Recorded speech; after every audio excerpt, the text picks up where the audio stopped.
Welcome, ladies and gentlemen, welcome to Celestial Somology, where astronomy is viewed through the telescope of biblical prophecy.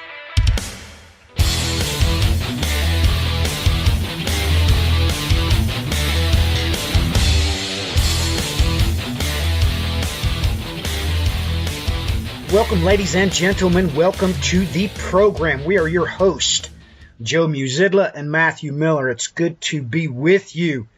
We're going to talk about some celestial somology. Of that, there can be no doubt.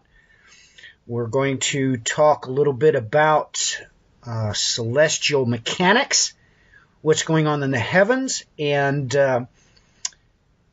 we were looking over an article, so why don't I just let Joe take the reins and explain to us how this came about.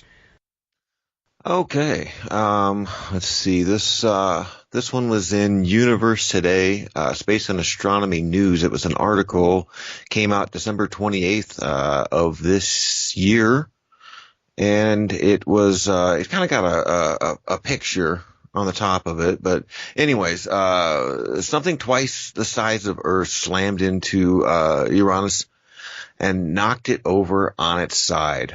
Astronomers think they know how Uranus got flipped onto its side. According to detailed computer simulations, a body about twice the size of Earth slammed into Uranus between 3 to 4 billion years ago. The impact created an oddity in our solar system, the only planet that rotates on its side. Let's see. A study explaining these findings was presented at the American Geophysical Union's AGU fall meeting in Washington, D.C., held between December 10th through 14th. It is led by Jacob Kagaris, a researcher at Dunham University. It builds on previous studies pointing to an impact as the cause of Uranus' unique orientation. Taken all together, we're getting a clearer picture of why Uranus rotates on its side compared to the other planets in our solar system. The impact also explains why Uranus is unique in other ways. Let's see. When the solar system formed, it all started with massive cloud of gas and dust. The cloud swirled as it became more dense, and eventually the sun formed in the center, and the rest of the gas and dust swirling around it. The sun contains about 99.8% of the mass in the solar system, and the remaining 0.2% swirled about it. Clumps began to form into planets we know today. As they formed, the rotation of the gas cloud was imparted to planets, so all the planets rotate the same way except for Uranus and Venus, which was likely struck by an asteroid. The planets aren't exactly alike. Earth is tilted on its axis a little, giving us seasons, and so are Jupiter, Neptune, and Saturn to varying degrees. But they're still oriented more or less the same as the rest of the planets and moons. But Uranus isn't. It is tilted on its side relative to its fellow planets by 98 degrees. That is a whopping tilt right there. Mm-hmm. Yeah, it literally rolls on its side. So, Joe, what's your thoughts about this? Now, I appreciate the simple fact that they did give us information I didn't expect them to. But they did, which was rather surprising. The simple fact that there are two planets that do this. Venus and Uranus do this. They have retrograde motion, retrograde spin. And I appreciate the simple fact that this meeting was from December 10th to the 14th. I hope everybody realizes that December 10th is actually the 8th day of Hanukkah. This is the day that the Hanukkah miracle took place. This is the 2nd of Tevet. So, ladies and gentlemen, this is probably set on this date for more reasons than one, because, well, the Jewish people themselves know that the menorah represents the planets in the heavens. They know that. So I find that pretty interesting as well, that they chose this day to have their meeting and release their findings. So I find that very apropos, because the Jews, first and foremost, know all about celestial cosmology. So, Joe, what do you think the Bible has to say about this, or anything about geophysics or celestial mechanics? What's your ideas? Do you think this is important to Bible prophecy, shall we say? Oh, absolutely. Absolutely. He's given you these celestial bodies, these signs in the heavens, as well as their, everything that he does has a purpose and a reason in what they do and what they perform. So, it kind of brings me back to the beginning of when I guess things would have been right or perfect or good, as he said, and we're a witness to things being now off. And I find it interesting now that the scientific community is starting to, catch up to what I guess the Bible's been saying this whole time about these things. So as far as a celestial interloper, and the Nice model, as far as Jupiter, that planet coming out of its place and sweeping across the known galaxy, or the known, trying to think of the word, our solar system is what I'm trying to say. So, yeah, all these things are very interesting indeed. You have to begin to understand that God can say a whole lot more with what he says than what is originally taken on the surface. I mean, yes, there is a literal interpretation of Scripture. There is a prophetic interpretation of Scripture. And that's where people stop. They stop right there. They have no way of knowing, really, because, it's kind of like when something gets your attention. If your attention is not brought to it, you're not going to focus on it. But when you realize that God says a whole lot about the system and about, we're not going to talk about every one of the planets, but the Nice model has absolutely proved, mathematically speaking, that's why NASA supports it, that the two twins in the heavens, they've always been called the twins. When you look at them through a telescope, it's really hard to tell them apart, as a matter of fact. But Neptune and Uranus swapped places.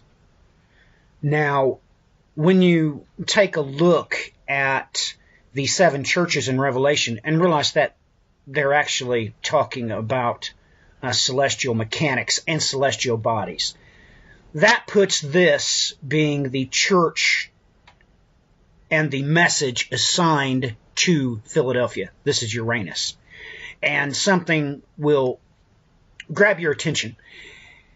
When you're reading at verse 11 of Revelation chapter 3, it says, I am coming quickly. Hold firmly that which you have, so that no one takes your crown. Ding, ding, ding, ding, ding, ding, ding.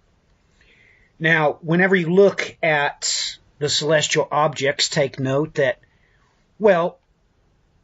everybody knows about Pluto. It was demoted from being a planet, but that's not what was ever really important. What is important is that it crosses into Neptune's orbit.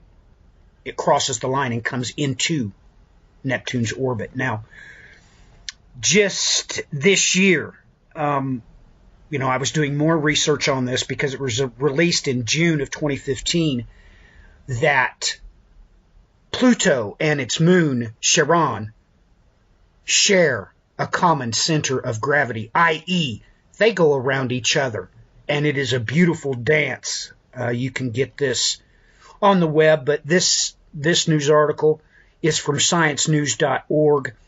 They posted the video in color from the satellite as it passed by. And it does look just like a crown spinning in the heavens. It's absolutely beautiful.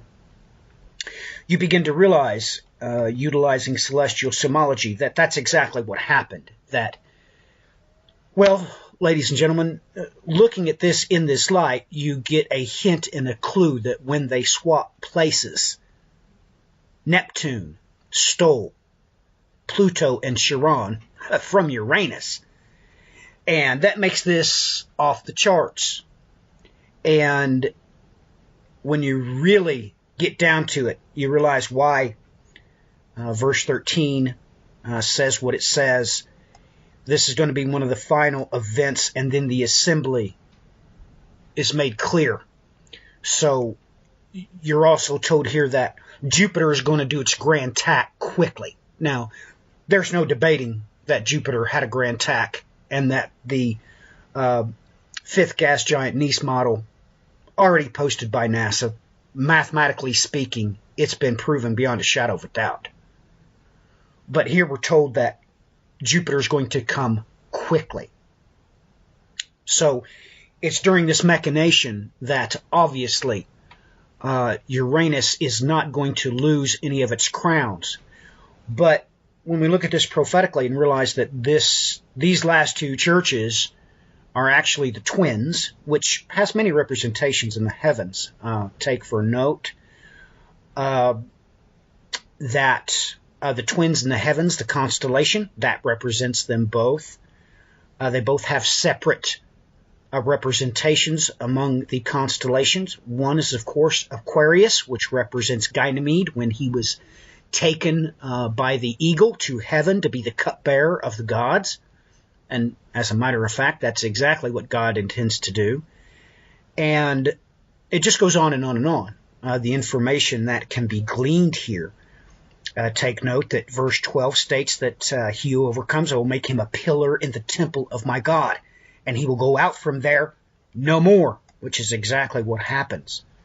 I will write on him the name of my God and the name of the city of my God, the New Jerusalem, which comes down out of heaven from my God, and my own new name.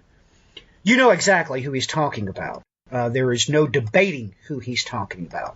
No question. I mean, we'll just go right to Revelation chapter 14, and I'll read it to you. I saw and behold the Lamb standing on Mount Zion, which is the heavenly throne room, which is where the Ark of the Covenant is right now. Revelation plainly states that. And with him a number, 144,000, having his name and his Father's name written on their foreheads. So there's absolutely no question at all who he's referring to prophetically.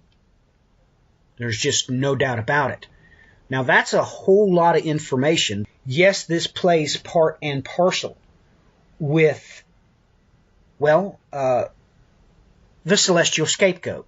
And that's a whole lot to talk about, too, if people don't realize that the New Testament loudly screams that the atonement sacrifice is only half done. Christ facilitated, per the law, the sacrifice to the Lord, to God the Father. The whole purpose for there even being a tribulation is to do the sacrifice of the scapegoat. Now, this is detailed and talked a lot about in conspiracy theories. They never cover the actual sacrifice itself.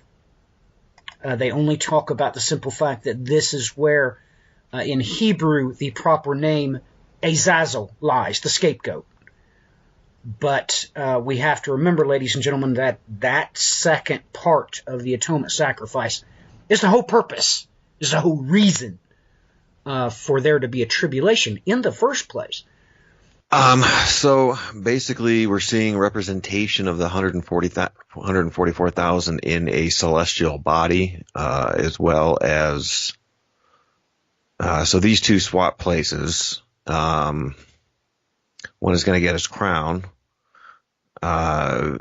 Venus being upside down and spinning backwards, that would be the representation of the woman or the bride. Is that correct?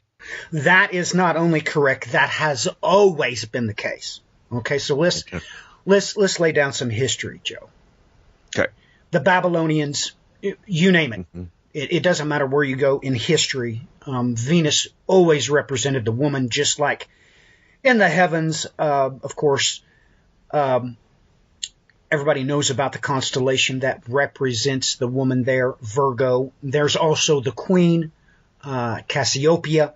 There's also the crown of the queen, which is known as Coma Berenice, which everybody should know all about. Berenice, she's in the Bible. She's in Daniel.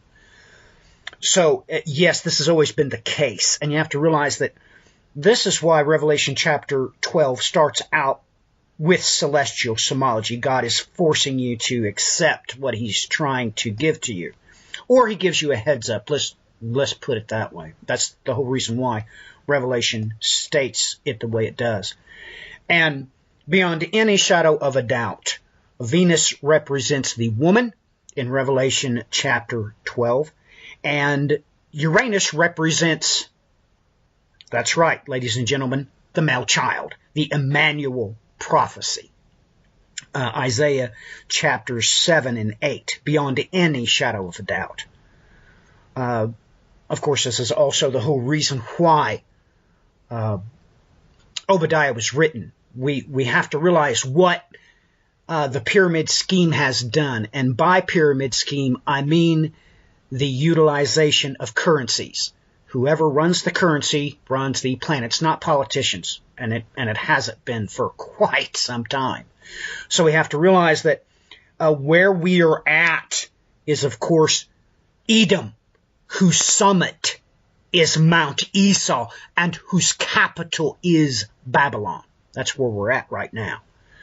And we have to realize that the third entity that's in Revelation chapter 12 is the other part of the rod of iron, that male child being one part, and the rest of her children that go on. They're numbered as well. And they are sacrificed per Revelation chapter 20 because they can't take the mark of the beast. So that is Neptune, of course, and that's exactly the way we have it. We have to realize that when they swapped places before, what happened? In doing so, at that time, at the beginning of the solar system's formation, and maybe I should just pause for a minute there. Let us go back to Genesis to see what NASA has proven about Jupiter's grand tack, shall we? I mean, let's just do this just a little bit. In the beginning, God created the heavens and the earth. Now, this next verse is proven beyond any shadow of a doubt exactly what it was that Jupiter did with its grand tack. It cleaned up the debris, and in doing so, it ingested massive amounts of pure mass. It took on mass is what it did. Now, in doing so, when Saturn locked onto it, and what does Saturn represent in the heavens? Yes, it has always been known as the father star. So the father of the king.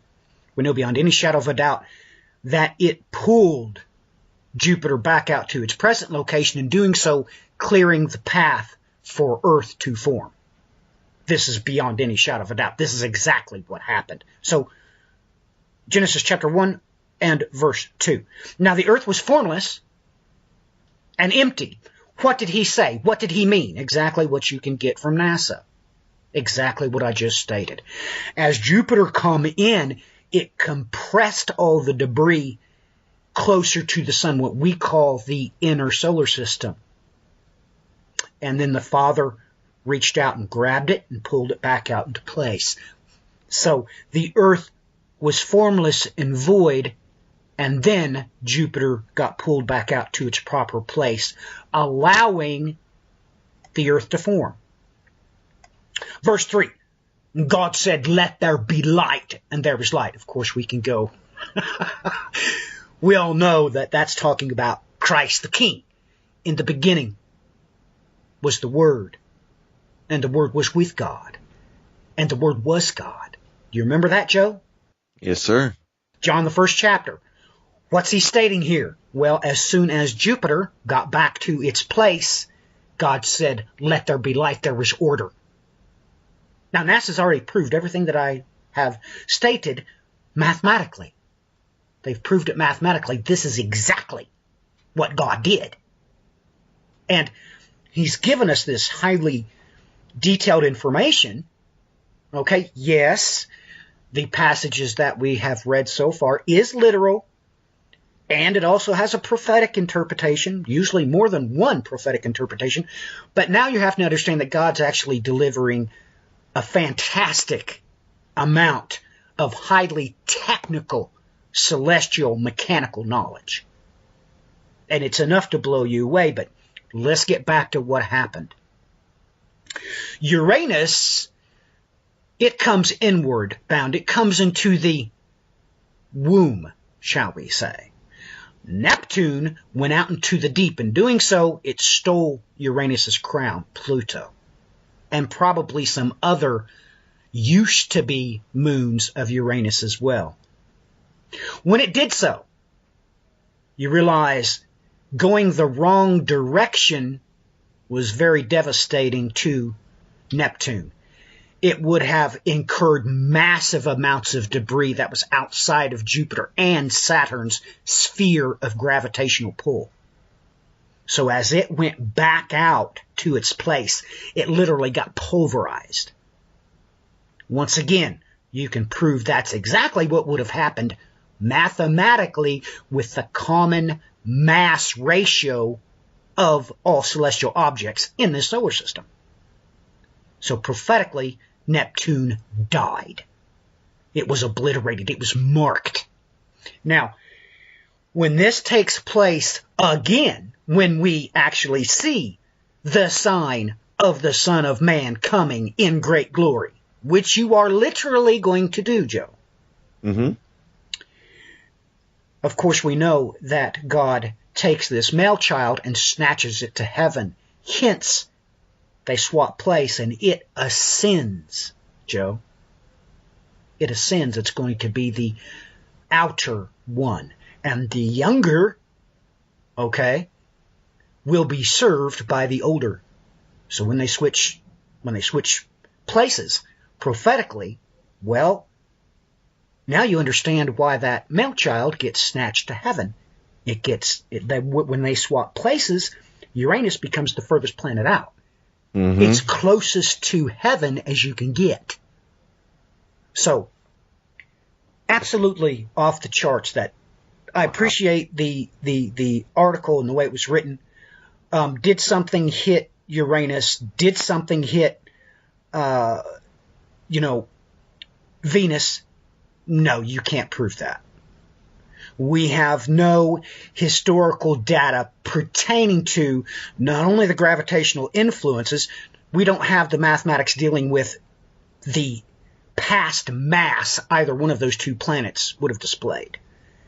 But what you do know is this: God has done these things for his children so that they might know what was going to happen. Because, Joe, look, the people that wrote that article, the physicist, the scientist, Joe, what do you think will happen to them if they literally see Jupiter come unhinged and getting bigger and bigger and bigger in its glory? Well, he kind of says their hearts will fail. Well, that's exactly what it says, because you realize it would be game over in their mind. Mm-hmm. There would be no surviving that event. But, of course, you have already brought it up that the trigger for this event is the celestial scapegoat. Now, the big problem with that is this, that The Lord our God already tells us the scapegoat's end. There is no debating it. There is no way for anyone to change what's going to happen. But this is literally what happens. The beast was taken, with him the false prophet, who worked signs in his sight, with which he deceived those who received the mark of the beast and those who worship his image. These two were thrown alive into the lake of fire that burns with sulfur. Joe, I hate to tell you this, but what I'm going to share with you is real. Do you understand that? Yes, sir. It's real, what I'm going to share with you. Mm-hmm. You have to realize that the only reason why that celestial scapegoat can't be seen, knowing full well the mathematical conclusions that the gravitational anomalies come up with in our solar system, is that it must be pitch black. Mm-hmm. Unfortunately, we have found 3 exoplanets, and the only way we could find them, Joe, was the simple fact that they did transits of their parent stars. Right. But as soon as it left the surface as soon as it went by their parent star, boom, it was gone. Because the spectral analysis revealed that their libidos was less than flat black acrylic paint. Now, ladies and gentlemen, this is real. Look up WASP 10-4B. It's real. It's real, ladies and gentlemen. Just do a precursory search on TRES 2B. Ladies and gentlemen, it's real. You need to understand it's real. Now, you also need to understand something that's very disturbing. All 3 of these planets that were found are right on top of their stars. They surmise that, well, it's rather confusing. How can they be? I mean, they're closer than Mercury, ladies and gentlemen. And they must be fantastically hot. Why don't they glow? This doesn't make sense. They can't be that close to their parent star and yet not be able to be seen. That's literally a little impossible when you think about it, unless there is something like titanium in the upper atmosphere. There's things going on, but you cannot see these planets, ladies and gentlemen. They are the same color as the backdrop of stars. Let me explain that to you again. If you're in a cave, ladies and gentlemen, and you paint an object flat black and shine a flashlight on it, you still can't see it. Do you understand that? We don't receive any light from them. Mm-hmm. So, with that in mind, God's already told you what's going to happen to the celestial scapegoat. Jupiter is not only going to keep us in this window of 2%, Joe, because that's where you're at, 2% window. If the Earth goes 2% closer to the sun, we're dead. You're dead. And 2% farther away, guess what? You freeze. You're dead. So what happens in this slingshot event is that Jupiter reaches out, grabs a celestial scapegoat, corrects its orbit as well, and it puts it on a trajectory to go straight into the sun. Now, I wish that NASA, hadn't found these planets. I wish that, none of these things were true or real. I wish this was all science fiction fantasy, Joe, but it's not. These things are real. So, knowing that God's even given us at least 3 examples of this, does this make you feel better or does it make you feel worse? It makes me feel better. Makes me feel better. That way I'm not, my heart won't fail me. I will be expecting what is to come. So yeah, I mean, it's not, I mean, it's good news and not good news, I guess, at the same time. But it starts out kind of like, ooh, ouch. And then, it winds up being, well, glorifying him and bringing about, well, the end of this pyramid structure that those of us that are under it really have learned to really hate. So I'm looking forward to Christ rule. I'm looking forward to his kingdom. So many things that, but yeah, we're going to, as he keeps saying over and over again, we're going to have to endure. That's right. We're going to have to endure. And, well, I mean, that can be good, that can be bad, correct? Correct. But that's all Correct. dependent upon you. I mean, it's really how you take it. And it's amazing watching people. Well, let's use an historical example of the trenches. Some people come out of those trenches all right.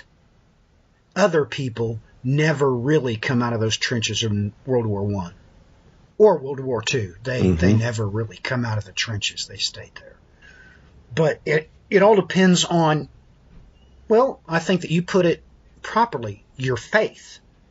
But when you realize that God is telling you all these magnificent things about celestial mechanics, when he's telling you literal information and prophetic information and alphanumerical information, there is tons of information that he gives with every single thing that comes out of his mouth.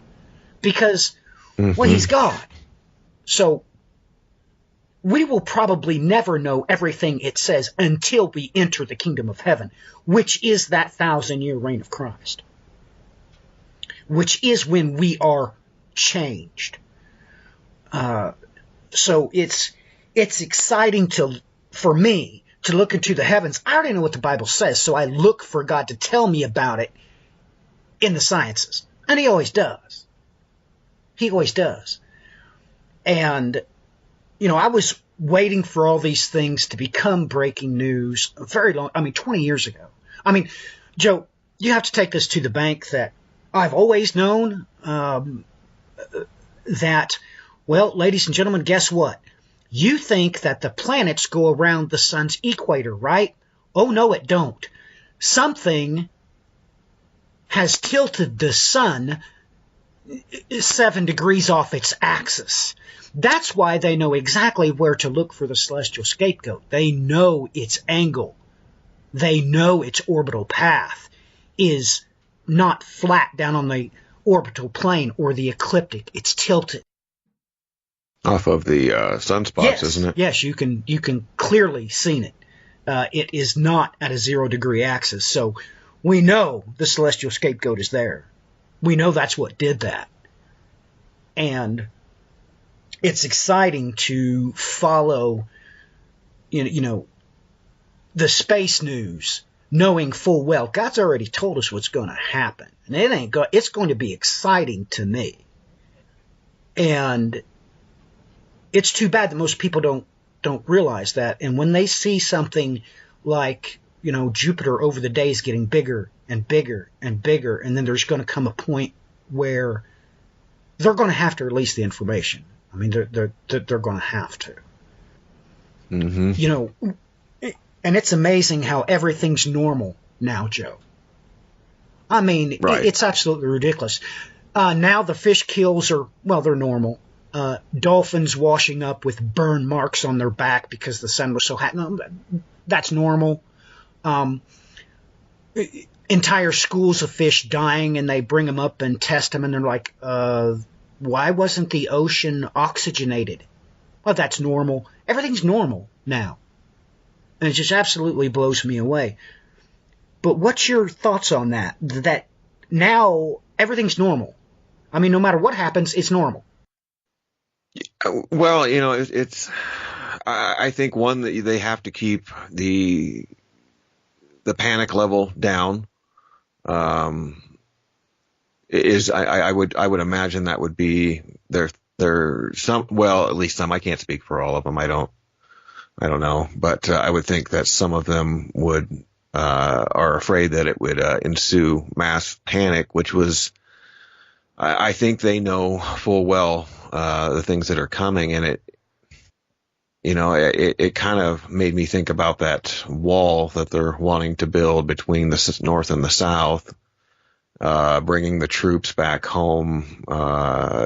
It seems to me that they're preparing for when these things do kick off. They're preparing for mass chaos across the earth of literally people not flipping out over what is coming on the earth.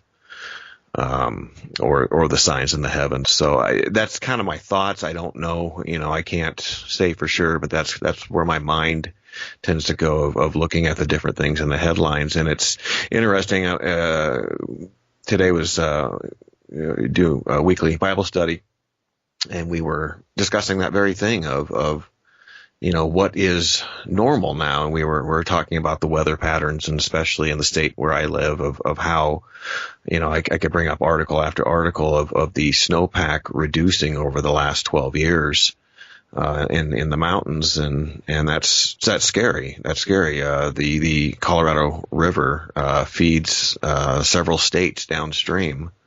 And if we don't have the snowpack, well, they don't get any water. It means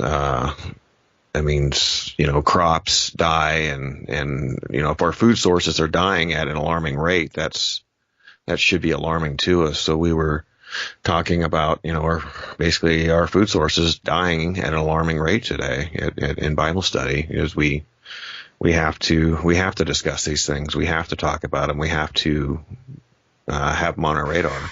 Well, Joe, let's talk about that. Let's talk about some more information. I mean, this would be clearly terrifying to, astrophysicists.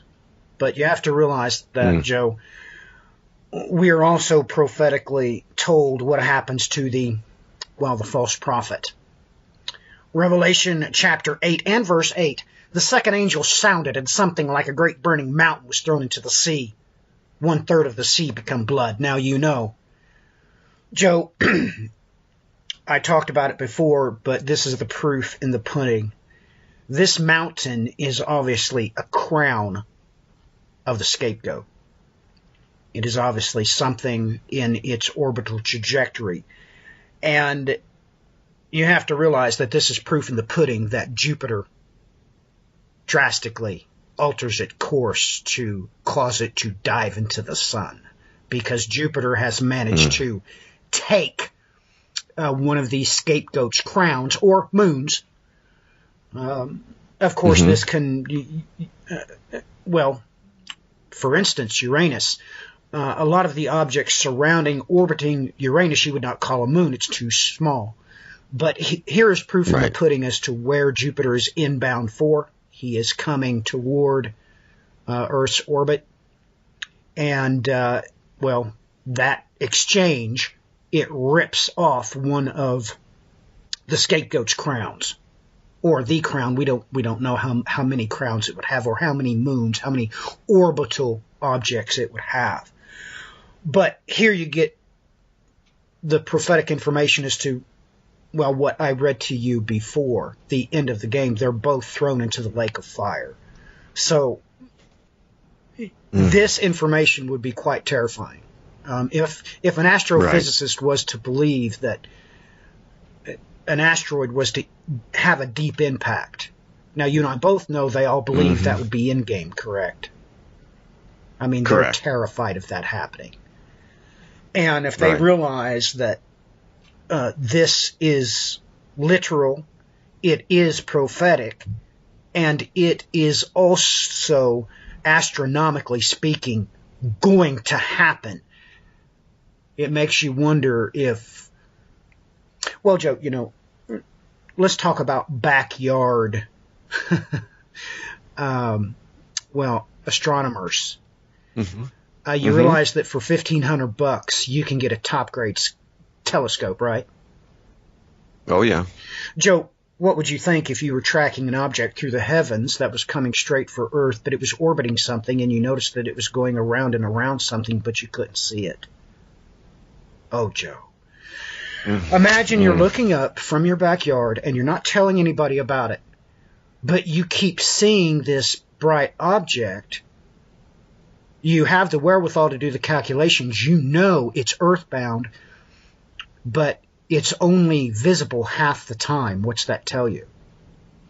It's orbiting something you can't see, correct? Right. Correct.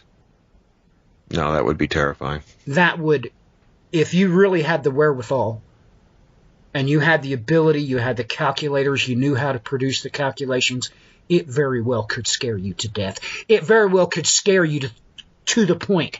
Rather than face that, you'd do what? Yeah, commit suicide. You'd commit suicide. Yeah. So this is one of the things that people really don't talk about, that Jupiter is going to steal one of the scapegoat's crown, and in doing so is going to put it on a suicide course directly into the sun.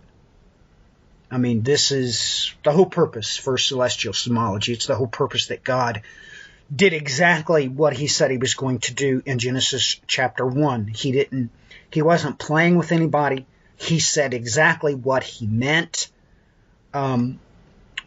Genesis chapter 1, verse 14, God said, "Let there be lights in the expanse of the sky to divide the day from the night, and let them be for signs, and for seasons, and for days, and for years, and let them be for lights in the expanse of the sky, to give light on the earth," and it was so. Now, keep reading. Let's find out prophetically why there is a planet and moons, or why there is a star with crowns. Verse 15. And let them be for lights in the expanse of the sky to give light on the earth, and it was so. And God made the two great lights, the greater light to rule the day, and the lesser light to rule the night. He also made the stars. Prophetically, he just told you, Joe, about planets and their moons. Your comments.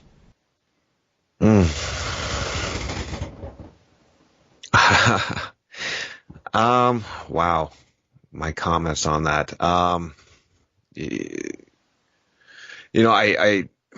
had thought about that inbound. We had talked about that in private, the scapegoat and the libido being, less than zero, basically, or not being visible, and different things that it's, you might look up and see that certain constellations were not there, or parts of them were missing, and what would you do, and who would you call, and that gave me pause. That gave me pause. Who would I tell, and who would understand, and without freaking somebody out completely. And then I guess growing up, my dad was very much into astronomy, and we did have telescopes growing up in the backyard and things like that. So that just I could picture all that in my mind, just from my youth experiences of what that would be like, terrifying. As far as the greater light and the lesser light, I always picture that as being the moon, or the moon's the lesser light to rule the night. The greater light I always thought was the sun itself, unless I'm mistaken on that. It is. Okay. But okay. You have to realize that, Joe, he's relaying more information than your brain can contain. But you're right. On the surface, he is talking about the moon and the sun. Yes, he is. But he's also talking about a whole lot more. Because per his own rule, his rule is what? You can only know the end from the beginning. So when you read Genesis chapter 1, Joe, you better realize, well, all this has to have something to do with the last book of the Bible, Revelation. It has to, because that's his own rule. That's right. That's his rule. It's not ours. So, right. So, yeah. So he's literally telling you about the lesser within the same frame or context of what is to come. That's why he's put it that. I mean, that's a perfect way to put it. A lesser and a greater. That's the perfect way to put it. You can apply that to why objects orbit one another. We orbit the sun, the moon orbits us, and it goes on and on and on. That's why. Because those verses have to make sense. Using astronomy, they have to make sense. There's no way around it. So all of that is extremely prophetic. And I wonder how many people didn't realize that there were 2 planets in this system that have retrograde spins. The woman and the male child.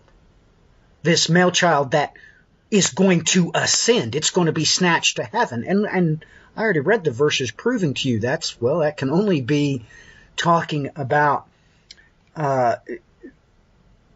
those found in Revelation chapter 14.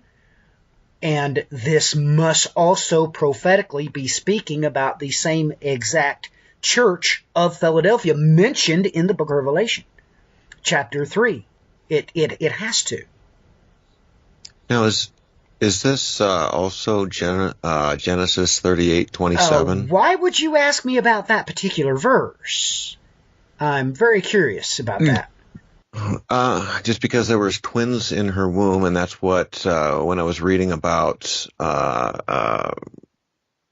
Uranus and Neptune, they're considered twins. That they're very much, very close. That they consider them celestial twins, and then it shows them swapping. In Genesis 38:28. I'll just read it in the NASB. Moreover, it took place while she was giving birth. One put out a hand, and the midwife took and tied a scarlet thread on his hand, saying, "This one came out first." 29 says, but it came out as he drew back his hand, that behold, his brother came out. Then she said, "What a breach you have made for yourself." So he was named Perez. Afterward, his brother came out, who had the scarlet thread on his hand, and he was named Zerah. Well, Joe, that's the whole reason why the book of Revelation was written. Yes, this has everything about it. There's so much here.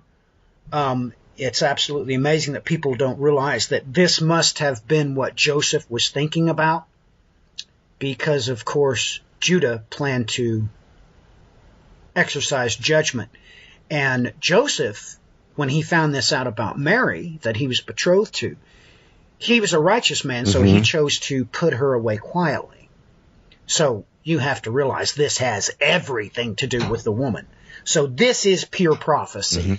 This is the reason why. Now, ladies and gentlemen, you have to realize that, yes, Tamar was definitely not, of the children of Israel or Judah or any other tribe. And that's where Jesus came from. That is Jesus's lineage. You can look that up. So prophetically, we had to have this tie-in right here with the rod of iron, what was going to happen to Mary. Yes, this is pure prophecy. And it is because of this that everything that we've described so far about that rod of iron, one of them is going to be numbered, and then they're going to be sacrificed. They will then be, of course, risen from the dead to rule with Christ on the ground. And the other group that's numbered, they're taken to heaven, and they stay in heaven. That's where they stay. So for the 1,000-year reign of Christ, this male child is still in heaven, is still on Mount Zion. So when you realize that, yes, this is exactly what is playing out here. This is the whole purpose of Genesis chapter 38, which is why I was excited to hear about it today. But you have to take note that, well, we have to realize here that the scapegoat and everything else has to be incorporated into this. Let's look at verse 23. Judah said, "Let her keep it, lest we be shamed. Behold, I sent this" what? "Young goat. I have sent this young goat, and you haven't found her." Oh no, ladies and gentlemen, make no mistakes about it. Yes, you're going to be here. Yes, you're going to see the celestial scapegoat. Yes, you're going to watch one of its orbital bodies slam into the ocean. Oh yeah, you're going to see all that. But guess what? The scapegoat, nor his false prophet, will be able to find you. Not going to happen. That's why Judah said what he said. So, you just have to realize that during this time, we're taken to a place that's just like Goshen. When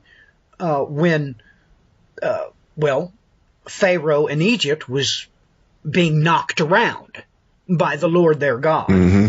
We're going to be in a place that's been prepared for us, and we're actually going to have light there, just like it says about Goshen. During the plague of darkness, there was light only where? That's right, where those whom God had straightened was out, Goshen. We're going to be just like that. Now, yes, out there in the outer darkness, Joe, there's going to be hell on earth. I mean, that's the only way you can put it in today's tongue. I mean, that's what they call it, hell on earth. Well, they just don't understand what that's really going to be like. But the Bible does tell you what it's really going to be like. But yes, I just found it amazing that you brought that up. But this has everything to do with it. This is why. This is the whole reason why this was written, because in the beginning, when God set up the earth, when he formed it, I already explained to you how he formed it, the only way that could take place, now we've proven this with the mathematics, Joe, we've proved it, that with a fifth gas giant present, Neptune and Uranus would have to swap places. That's why this happened. That's why. So you actually knew about this thousands of years before mathematics ever proved that Uranus and Neptune would swap places, and they're going to do so again. I mean, this is how God gives you the information, and more importantly, he gave people this information thousands of years ago in a language they would understand, because they have no choice. Look, you are forced to do this, Joe. God just told you that he knocked out all of Judah's other children, right? I already told you. Yeah. And they've already been told, well, guess what? The king's got to come from Judah. So you don't have to like any of this. God is literally forcing you to accept, thousands of years ago, that the Messiah, he will wear a coat of many colors. I appreciate the fact that there's all these movements where people make themselves special. Like the Afro-American Hebrew Jews, which has me completely confused. But anyway, they think they're special. They think that Jesus came from them because they're black. And we can just keep going. Of course, we all know what the Aryans think. Well, Jesus must be an Aryan. He must have, blonde hair and blue eyes. It's the same thing. Everybody wants to be special. But here you're told point blank that no, that ain't what's going to happen. The Messiah is going to be able to be the Savior for the whole planet, just not somebody special. So this facilitates the whole thing, because you'll take note that those that are in the outer darkness, incurring God's wrath, they would die just as quickly as we would if Jupiter would not come in and correct all of our courses. And you just have to accept that fact. Right. So anyway, you take the mic for a few. What's your thoughts? What are you thinking about all this? And your explanation as to why you saw that in Genesis 38. Well, I was studying on the planets, you just you look at one and then you can't help but start clicking on other things of what's that, well, why did they say that, or what did they say this for, and you start kind of working your way around, and lo and behold, you discover, oh, hey, they're twins. Wait a second, I know there's twins in the Bible. And so then I was like, if they're called twins, and everyone knows that they're called twins, even in the scientific community, it says, well, these are twins. And then, I go back into, I guess what we call today's term, Wikipedia, and then they give the history of, well, they've always been called that. Well, then I know there has to be something in the Bible that says that. that had to come from him. We didn't just make that up. So that had to come from him, and he's trying to show us something more. So then I just started searching around and looking, and lo and behold, came across Genesis 38. That is kind of interesting. Well, he comes right out and tells you, Joe. Well, like I said, I already mentioned that Joseph was obviously thinking about what happened with Judah and Tamar. Let me read a couple of verses here. Genesis chapter 38 and verse 24. It happened about 3 months later. First trimester. That it was told Judah, saying, Tamar, your daughter-in-law, she's played the prostitute, and moreover, behold, she is with child by prostitution. Judah said, bring her out, let her be burnt. And it echoes in my mind that Joseph was a righteous man, and he was going to put Mary away privately so nobody knew it. Verse 25. When she was brought out, she sent to her father-in-law, saying, by the man whose these are, I am with child. She also said, now listen very carefully to what she says, Joe. Please discern whose are these, the signet and the cords and the staff. Right there, you're told way back then, there is going to be a rod of iron comprised of the two sticks from Ezekiel 37. And you're told that this prophecy works 3 different ways: signet, cords, and staff. So, even though we don't have time to do it now because we're already pushing the hour limit, we can obviously look at this 3 different ways, correct? Everything we've talked about so far. So, just a note to yourself, if I was you, I would take those 3 words there, signet, cords, and staff, and tear them apart. Now, only do it one at a time, because you can do this in Hebrew and Greek, but I don't want your head to explode right off your shoulders. Try one or the other. But there is more information here than your brain can contain, or mine, or anybody's. It's that much information is here. Okay, I will look at that. But this phraseology is the same. It says here, this phraseology is the same. She is with child. Look, it's off the charts. And I did bring to your attention at least one thing. The first trimester is important. But absolutely off the charts there. So, good stuff from Genesis chapter 38. Very good stuff. But at least we've given everybody some information that they can look into and investigate. But that is why, Joe, point blank, I'm telling you point blank right now, Venus and Uranus share a retrograde spin, not due to impact. It's due to the simple fact that they must share a common spin, because one being the woman and the other being her child. And, well, whole lot of technical data there. That's still pretty amazing, pretty wonderful. Oh, yes, it is. Especially going back to Genesis and realizing When you view the technical data of what happened during Jupiter's grand tack, that's exactly what Genesis describes, because you know about, John chapter 1. You just put John chapter 1 together with other prophetic verses, where Jesus comes right out and tells you that, by the way, you're going to see the sign of the Son of Man coming in great glory. You're going to see it. You're not going to like it, but you're going to see it. It's going to scare you. You put those things together with Genesis chapter 1, and it all makes sense. It all absolutely makes sense. And, I shared information that my astronomer friends would not appreciate, because that's exactly what they're looking for. They know they can't see the scapegoat, but they are betting that it has at least one orbital, and it's not black. It will be normal libido. They'll be able to see it. The only problem is that they're hoping they're not going to see it wink out half the time, because that will mean it's orbiting something they can't see. And like I said, ladies and gentlemen, you can look these planets up. They are pitch black.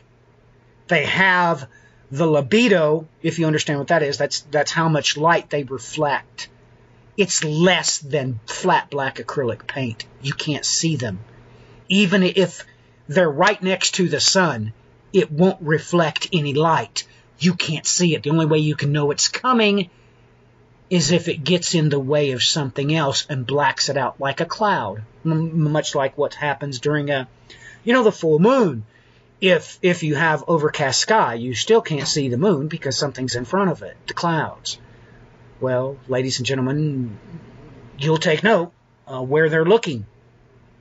And this is common knowledge as well. I've shared this before.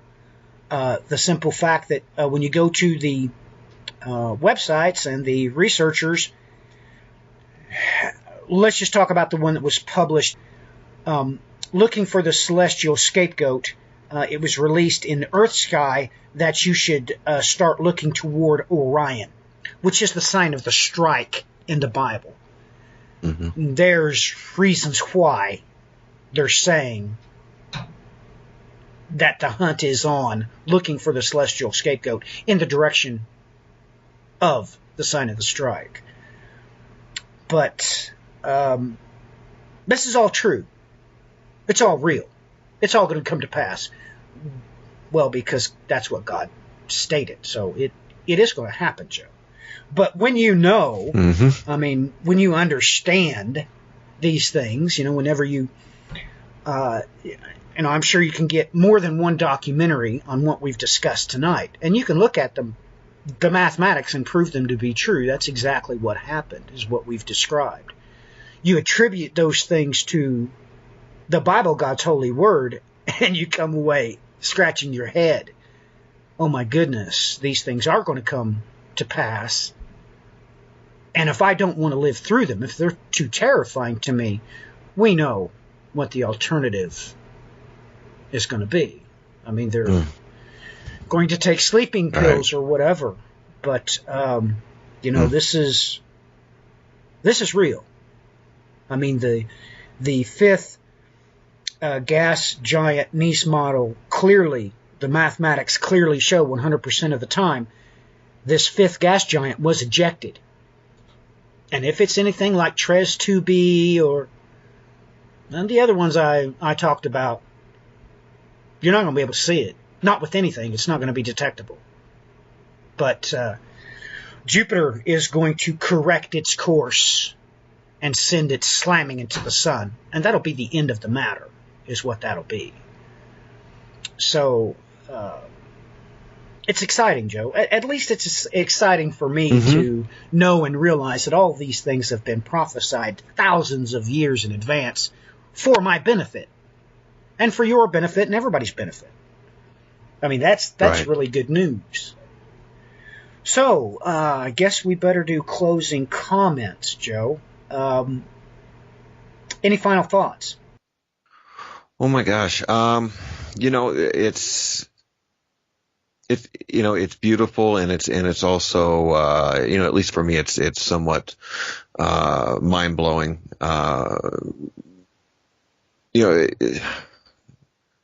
it's unfortunate, I guess, that these things aren't, at least in the Western culture, these things aren't really taught, even though they've been here the whole time, but they're just not taught from the pulpit anymore.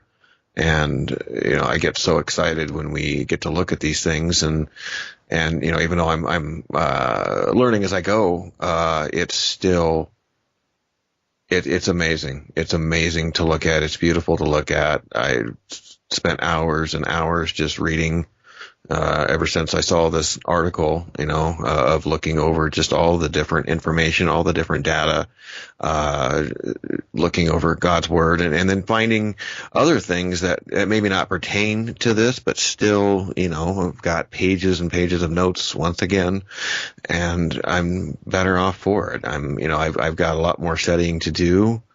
And I'm excited. I'm pumped. I always get really excited about, when you kind of get that little, somebody says, hey, take a look at this. And then you don't realize when you open it up that, 12 hours later, you're like, man, I should probably go to bed.